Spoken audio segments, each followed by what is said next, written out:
વાસ્તવિક સ્થિતિમાં જે ડિઝાઇન હતી એ જ ડિઝાઇન છે. પહેલાં એચ આકારની ડિઝાઇન હતી, એટલે 4 સાઈડ આવક જાવક હતી અને એનું બજેટ કુલ 110 કરોડ રૂપિયા હતું.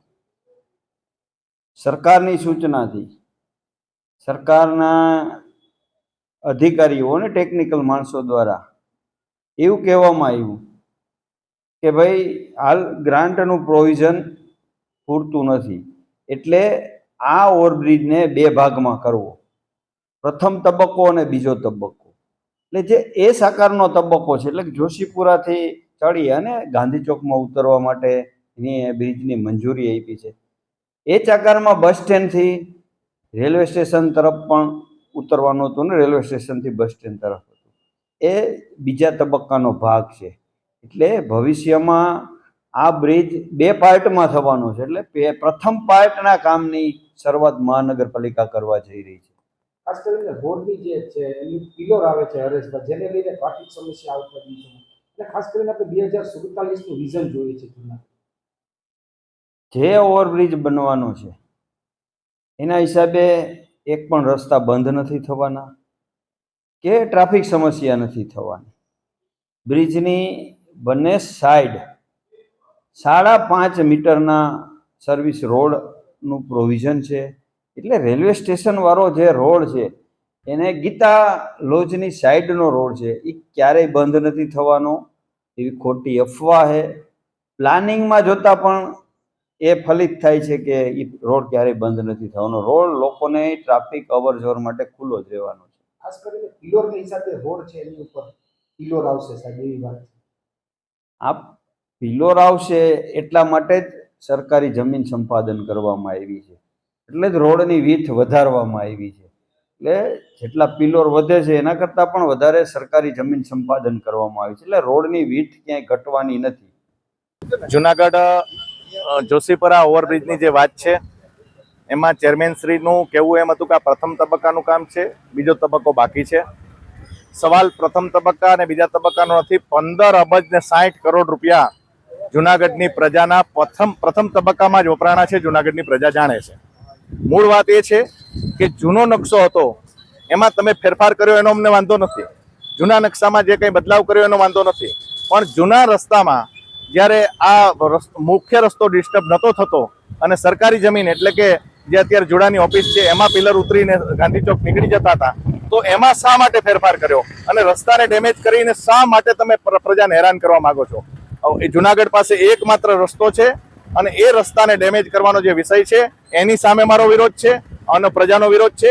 અમે એટલી જ માંગણી કરીએ છીએ કે આ જ નકશામાં તમે માત્ર ફેરફાર એટલો કરો કે મુખ્ય રસ્તાને ડિસ્ટર્બ ન કરો અને સરકારી જમીનમાં કે જ્યાંમાં તમે રસ્તો બનાવવા માંગો છો એને બદલે સરકારી જમીનમાં પિલર ઉતારી દો, તો આ બધા જ પ્રશ્નોનું સોલ્યુશન આવી જાય એમ છે.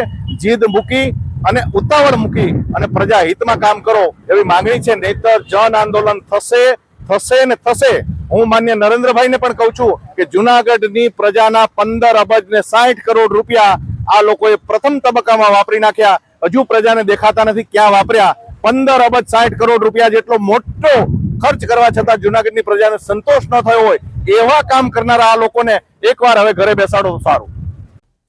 જનરલી જોશીપુરા ઓવરબ્રિજનો જે ટ્રાફિકનો પ્રશ્ન હતો એમના માટેની એચ આકારની ડિઝાઇન જે તે વખતે બની હતી ને ત્યારે લગભગ બધા લોકો અમે સાથે બેસી અને એ ડિઝાઇન ઓકે કરેલી હતી અને એની ઉપર એમનું વર્ક ચાલતું હતું.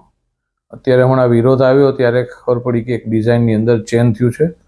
એટલે આ નવી ડિઝાઇન છે એની કંઈ મને માહિતી પણ નથી અને ખ્યાલ પણ નથી. અને કોર્પોરેશન એ નિર્ણયો કરતી હોય છે ત્યારે એમને દ્વારા જે ફેરફારો થયા છે એ મારા ધ્યાનમાં કોઈ આવેલું નથી કે શું ફેરફાર કર્યા છે.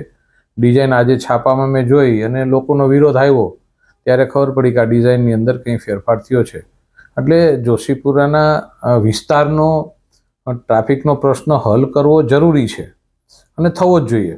પણ કોઈ પણ ડિઝાઇન બનાવી તો આવતા 25-30 વર્ષનું ધ્યાનમાં રાખીને કે 25-30 વર્ષ પછી એ સ્થિતિ ક્યાં હશે, એની સ્થિતિ શું થશે ટ્રાફિકની, એને ધ્યાનમાં રાખીને ડિઝાઇનો બનાવવાની હોય છે અને એ પ્રમાણે કામ કરવાનું હોય છે.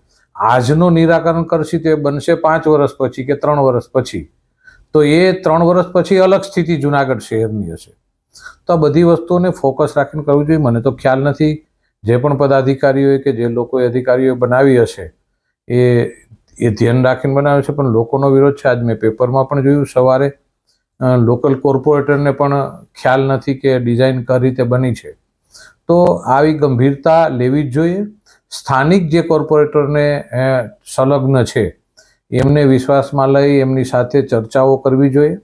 કારણ કે જે પણ ચર્ચાઓ પબ્લિક સાથે ન કરે ઇટ્સ ઓકે, પણ એક જવાબદાર કોર્પોરેટરો છે એમની સાથે પણ ચર્ચા હોવી જોઈએ. અને આ ચર્ચા કરવાથી એક સારું નિકાલ, સારી વાત થઈ શકે છે. તો આ કરવાની જરૂર હતી, પણ જે કર્યું છે લોકોના હિતની અંદર હોય તો વાત સારી છે. પણ એનાથી ભવિષ્યમાં ફરીથી નવા પ્રશ્નો ઉપસ્થિત થાય તો એ વિચારવા જેવી વાત પણ છે. એટલે ધ્યાનમાં રાખીને આગળની કાર્યવાહી કરવી જોઈએ. તમને શું લાગે સંજયભાઈ, ડિઝાઇનને લઈને ખાસ કરીને? ડિઝાઇનને લઈને અત્યારનો પ્રશ્ન હલ થઈ જશે તો આવનાર સમયની અંદર એ મોટો પ્રશ્ન ઉપસ્થિત થશે. કારણ કે આખું તમારે રાજકોટથી કોઈ આવે છે તો એને ગાંધી ચોક જવાનું છે, જોશીપુરામાંથી આવે છે તો એને ગાંધી ચોક જવાનું છે. તો ગાંધી ચોક એવો પ્રશ્ન થઈ જશે કે ત્યાં રેલવેની ફાટક પણ છે, એટલે જ્યાં સુધી એ નિકાલ નહીં થાય ત્યાં સુધી ત્યાં ટ્રાફિક જામ થવાના મોટા પ્રશ્નો ઉપસ્થિત થશે. અને અત્યારે તો એ વસ્તુ કે જ્યારથી કામ શરૂ થશે ત્યારથી તે મોટા પ્રશ્નો ત્યાંથી ઉપસ્થિત થશે. એટલે આ બધી વસ્તુઓ જોઈ અને વિચારીને કાર્યવાહી કરવી જોઈએ. ખાસ કરીને એવું કહેવામાં આવે છે કે પહેલામાં પૈસા બહુ ઝાઝા હતા, હવે બજેટ ટૂંકું કરી નાખ્યું છે. પૈસા બજેટ રાજ્ય સરકાર આપે છે. રાજ્ય સરકાર દ્વારા કોઈ પણ કામ, કોઈ પણ વિસ્તાર હોય એમની અંદર પૈસા માટે ક્યારેય રાજ્ય સરકાર ના નથી પાડતી. અને પૈસાનો વિચાર કરીને કરતા હોય તો એ ખોટી વાત છે. પૈસા તો 100 કરોડને બદલે 200 કરોડ માગો. તમારું વિઝન સાચું હોય, સારું હોય, લોકોના હિત માટે હોય તો રાજ્ય સરકાર કોઈ પણ કામ કરે છે. એટલે બજેટને ધ્યાનમાં રાખી અને વાત કરતા હોય તો એ ખોટી વાત છે. ટ્રાફિકનો પ્રશ્ન જોશીપુરાનો પણ હલ થવો જોઈએ, એની સાથે જુનાગઢનો ટ્રાફિકનો પ્રશ્ન ઉદ્ભવવો ન જોઈએ એ પણ જરૂરી છે. જુનાગઢમાં કહેવાય ને કે જે માથાના દુખાવા સમાન છે, જે રેલવે ફાટક આગળ, રેલવેની આગળ જે 2 ફાટકો છે તે ખૂબ લોકોને મુશ્કેલી પડતી હોય છે. તો આમાંથી મુશ્કેલી નિવારવા માટે આપણે ઓવરબ્રિજનું જે આયોજન કરેલું છે, ટૂંક સમયમાં ઓવરબ્રિજ આપણે ખાતમુહૂર્ત પણ કરવાનું છે. હાજી, ફેરફાર થયેલો છે, તે શહેરી વિકાસમાંથી થયેલો છે ને તે ખબર છે. આપણે જોશીપુરા જે ફાટક છે એની ઉપર રેલવે ઓવરબ્રિજ બનવાનો છે અને હાલ વર્ક ઓર્ડરથી પ્રક્રિયા ચાલુ છે. ગમે ત્યારે એમનું કામ પણ ચાલુ થાય.